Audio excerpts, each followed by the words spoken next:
In the stillness of morning, when the world hushes and breathes, there exists a quiet truth. The body, like the earth, holds the memory of every season it has endured. After 60, we begin to feel the echoes of time, not as a loss, but as a shift, a turning inward.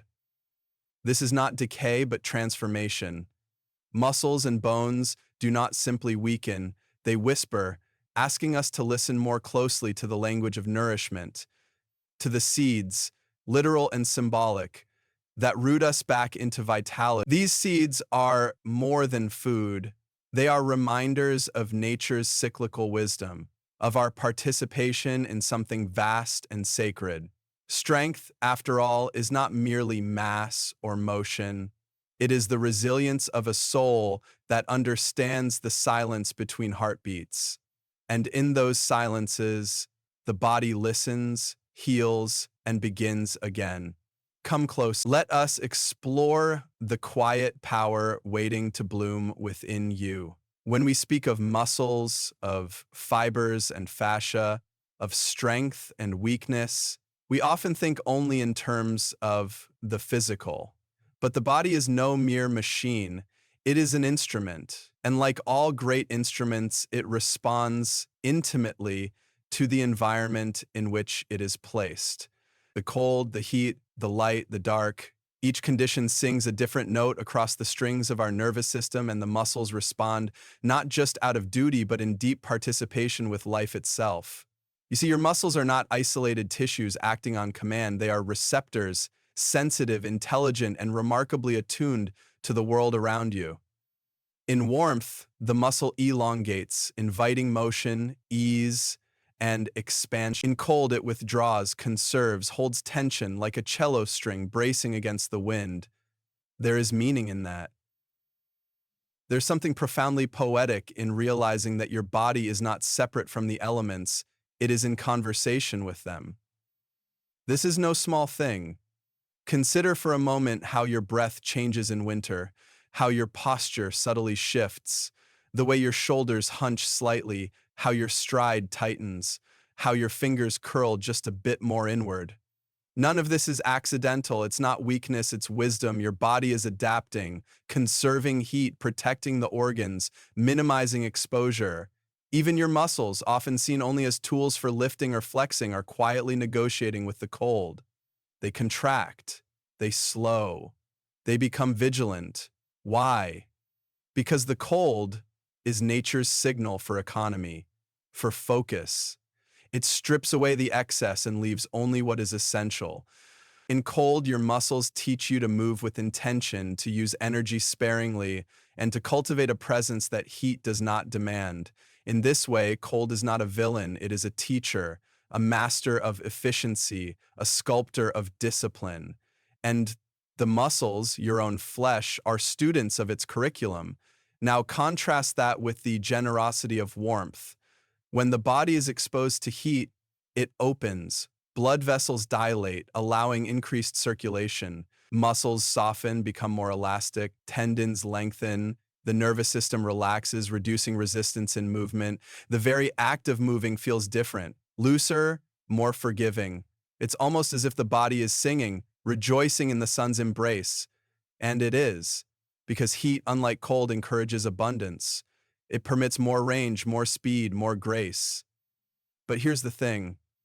The body doesn't prefer one over the other. It requires both.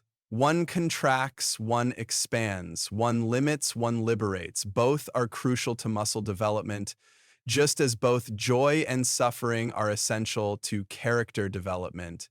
You would never develop true inner strength if life only offered you sunshine.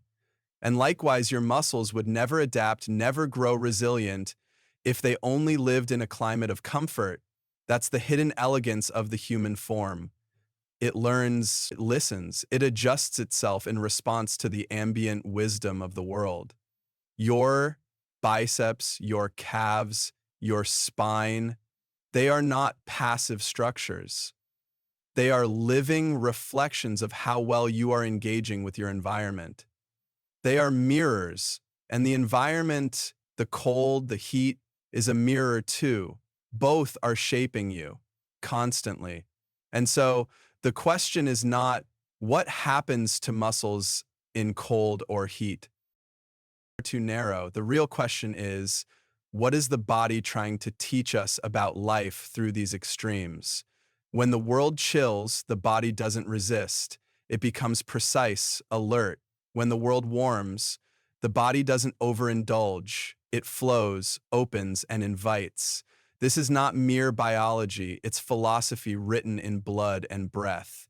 You may have thought your muscles were simply tools for function, for climbing stairs, lifting groceries, swinging a golf club. But I tell you now, they are storytellers. They remember every temperature, every injury, every embrace, every tremor of your surroundings. They are the living manuscripts of your journey, biological poetry in motion. And this is why you must listen. You must become fluent in the language of your own body, especially as time moves on, as the decades accumulate like sediment. You must become a scholar of yourself. Because understanding your muscles' response to cold and heat isn't just a matter of science, it's a doorway to mastery. Mastery over your body, your energy, your capacity to adapt. And beyond that, it is mastery over your will. For only those who study the invisible, subtle messages of life ever truly control the visible outcomes of their destiny. The man who learns to master his body's conversation with the world soon finds the world beginning to echo back his command. Um, when the cold touches the skin, something ancient awakens within us. It's not simply about shivering or tightening up. It's deeper than that. Cold carries memory. It's a signal, a challenge, a kind of silent alarm that whispers to every cell, be alert, be ready. And the muscles, those quiet guardians of motion and strength, respond in kind. They contract, draw inward, hold their position like a soldier standing at attention, not because they are afraid, but because they are aware. This isn't weakness, this is wisdom at work. In cold, the body becomes precise. There is no room for waste, no luxury of ease. You don't move casually in winter. Every step counts, every movement is deliberate. The muscles conserve energy, yes, but even more than that, they prioritize. And in doing so, they force the mind to become equally sharp. You begin to notice the way your body holds itself, how the breath shortens, how the pace of life slows, just enough to make you listen. This is not the time for excess. This is the time for clarity. That clarity, born of contraction, of stillness, is a rare teacher in our modern world of distraction and constant noise. You see, most people view cold as something to run from. But the truth is, cold teaches in ways comfort never can. It strips us down to what matters. When your body is cold, your muscles are not thinking about style, aesthetics, or power. They are focused entirely on survival, on function, and in that raw, primal place, they reveal their most honest form. Cold is focus. And when the muscles tighten in cold, it is not just physical tension, it is a call to attention. The neuromuscular system becomes more responsive. Reaction times change.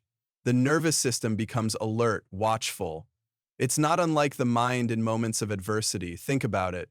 When life grows cold, when circumstances contract and comfort fades, what happens? You begin to pay attention. You cut out the unnecessary. You become focused on what you truly need to do. That's the secret most never see. What cold does to the body, hardship does to the soul. It narrows the margin for error, demands discipline, and calls forth the kind of strength that warmth never does. That's not something to resent, it's something to revere. And your muscles? They don't fight it. They adapt, they learn how to generate internal heat, they recalibrate, they respond not with resistance, but with resilience. There's also a kind of sacred silence that comes with cold. You feel it in the air, in your bones.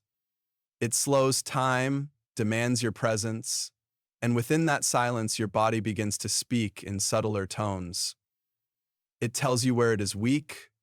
It shows you what needs healing, what needs strengthening. It no longer screams for attention, it whispers for awareness. This, my friends, is a gift. When you train your body or simply live in colder environments, you're not just building strength, You're cultivating awareness. You're learning to move with intent, to breathe through restriction, to act without rushing. Cold demands that every movement have meaning, and the body, once attuned, begins to treat all action with respect. And that respect extends into every corner of your life. For when you learn to embrace contraction, to accept and even seek out the discomfort that cold brings, and then comes the heat, not as an enemy, but as an invitation. Where cold constrains, heat allows. It melts away tension, coaxes the body into openness, and sends a quiet signal to every fiber of your being. You are safe to expand. In warmth, the muscles let go, they elongate, they move more freely, more generously. The blood flows with ease, the joints lubricate themselves like well-oiled hinges, and motion becomes poetry rather than labor. It's not just the physical body that responds to heat, your mind does too. It softens, it lets down its guard. You breathe a little deeper, you stretch a little further, you feel a little more alive. Now think about what that really means. We often talk about motivation, discipline, and resilience as if they are forged only in the harshness of adversity.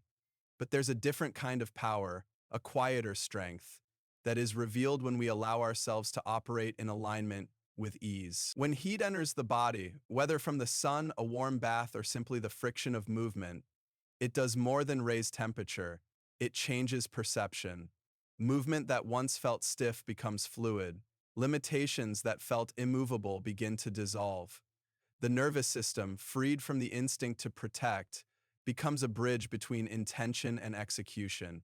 And in that space, your muscles don't just respond, they express. That's what most people miss.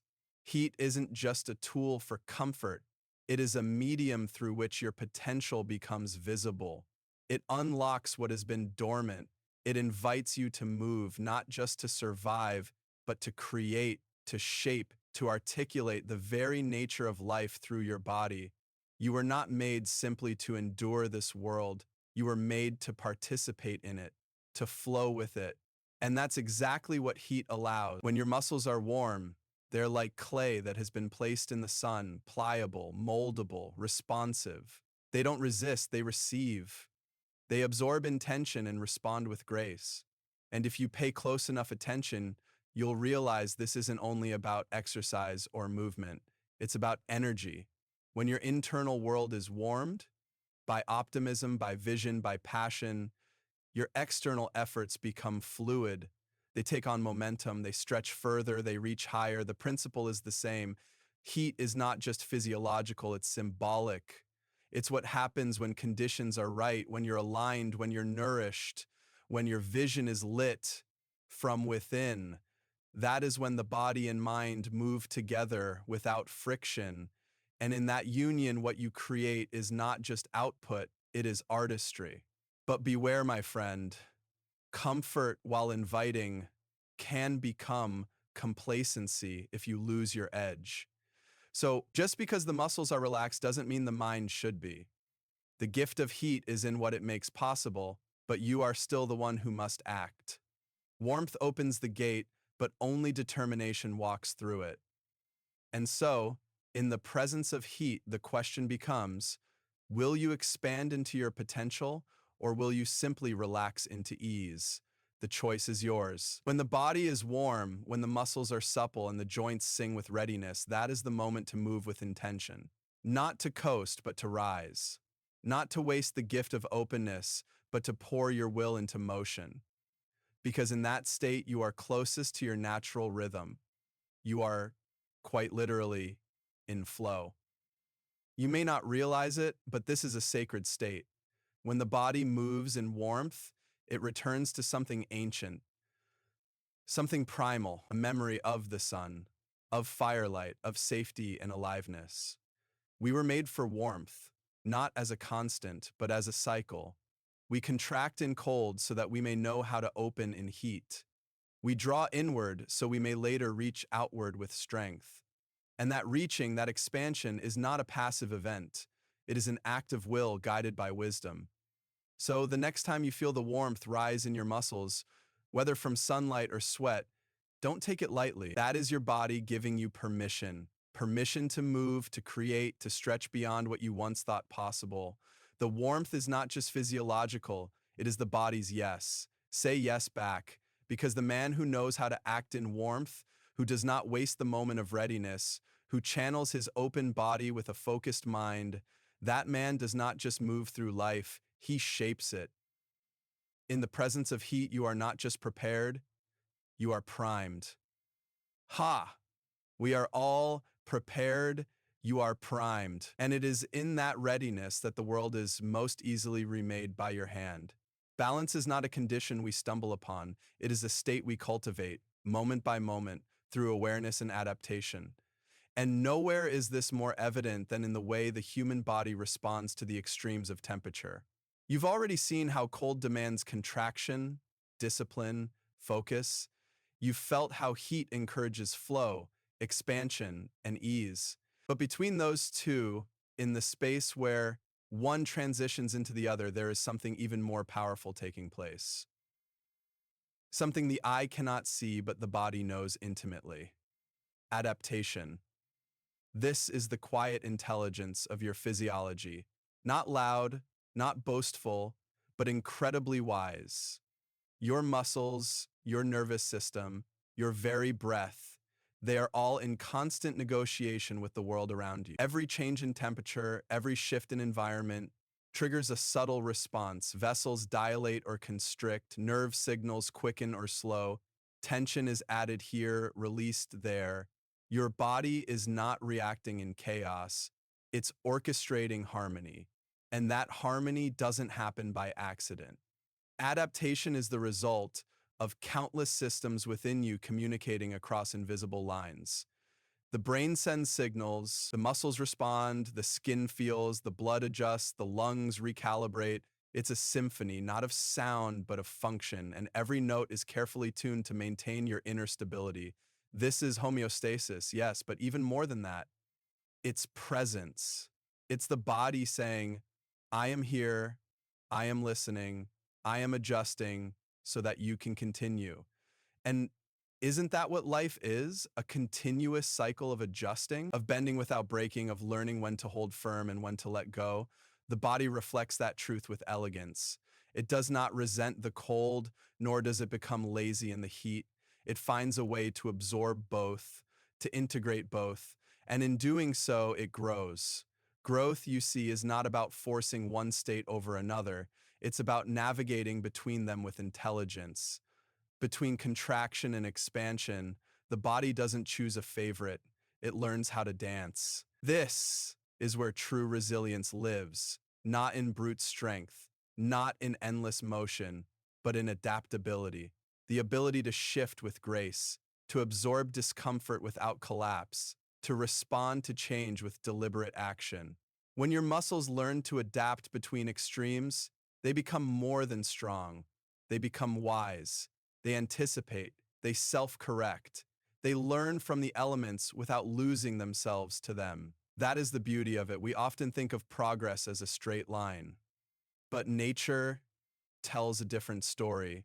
Nature moves in rhythms, in cycles, in tides, seasons, patterns that rise and fall. Your body is no exception. It doesn't march forward blindly. It pivots, it recalibrates, it pauses when needed, it accelerates when ready. And in every shift, there is purpose. The mind, if it is to master the body, must mirror this adaptability. Rigidity of thought is no different from a stiff muscle. It breaks under pressure. But a mind that learns to adjust, to observe without panic, to respond with poise, that mind becomes a force. That mind is not shaken by the cold, nor seduced by the heat. It listens, it adapts, it leads. And so when we talk about what temperature does to your muscles, we're not just talking about science, we're talking about a model for living. Cold teaches you how to center yourself in adversity, heat teaches you how to express yourself in opportunity, and the transitions between the two, they teach you how to live with rhythm, not rigidity. That rhythm is everything. When you understand that, You stop fighting the conditions. You begin to work with them. You begin to see discomfort not as a threat, but as information.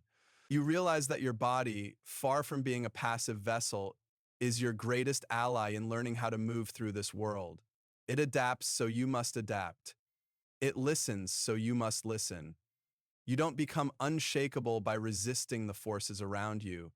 You become unshakable by learning how to move with them, to adjust your posture, your mindset, your breath, until you are not in conflict with life, but in cooperation with it. And when that happens, when the inner and the outer are no longer at odds, something remarkable takes place. You don't just survive change, you master it. So do not underestimate what your body is doing each day in silence. Those shifts, those small internal recalibrations in the face of cold or heat are not just physical reactions. They are examples. They are lessons in leadership, in awareness, in mastery. The man who learns to adapt with grace becomes the one to whom all change yields. If you've listened closely to everything we've explored about cold and heat, contraction and expansion, the quiet negotiations your body makes with the world around it, then you already know the truth we've been circling all along. Your muscles are not just flesh and fiber.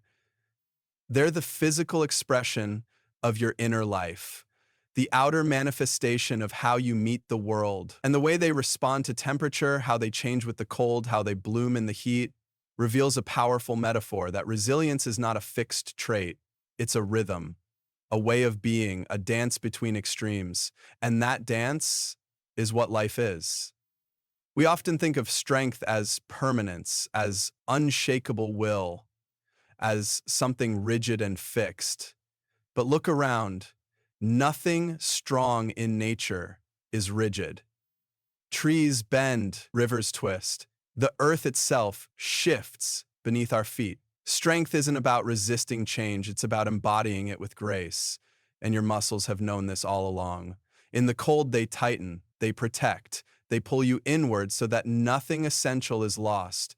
In the heat, they open, they extend, they offer the fullness of their power to the space around them. These aren't just physiological responses, they're lessons your body is showing you day in and day out that real strength lies in your ability to move through cycles, not in avoiding them.